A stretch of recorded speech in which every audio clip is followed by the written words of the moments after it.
রাসূলুল্লাহ সাল্লাল্লাহু আলাইহি ওয়াসাল্লাম আবু হুরায়রা রাদিয়াল্লাহু তাআলা আনহুর বর্ণনা, আল্লাহর নবী বলেন, বাইনামা রাজুলুন ইয়ামশি বিতরিক ওয়াজাদা হুসনিন আলা শাওয়াজাদা হুসনা শাওকিন ফিত তরিক বা আলা তরিক।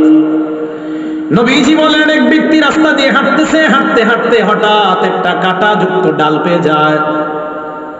কাঁটাযুক্ত ডাল পাওয়ার পর ফাখরাহু, এই মনে করে কাঁটাযুক্ত ডালটা রাস্তা থেকে সরায় দেয়। কোনো মুসলমান এই ডালের মধ্যে পড়ে আঘাত পেতে পারে, কোনো মানুষ কষ্ট পেতে পারে। একটা সুই পাইছেন, রাস্তায় ফালাই দিয়েছেন, একটা ইটের টুকরা, যে টুকরা আপনার পায়ে লাগছে, আপনি চিন্তা করলেন আমার আরেক মুসলমানের পায়েও লাগতে পারে, এই টুকরাটা আপনি সরাইয়া দিয়েছেন। একটা কলার সিলকা, এটাতে আপনি পিছলা খেয়েছেন, আপনি চিন্তা করলেন আমার আরেক মুসলমান ভাইও এই সমস্যায় পড়তে পারে, আপনি সরাইয়া দিলেন। আল্লাহ নবী বলেন, ফাশাকারাল্লাহ, আল্লাহ আপনার এই আমলটা এত কবুল করে নেয়, আল্লাহ আপনার প্রতি সন্তুষ্ট হয়ে যায়। শুধু তাই নয়, আল্লাহ নবী বলেন তার আগে জিন্দেগীর সব গুনাহগুলো মাফ করে দেয়।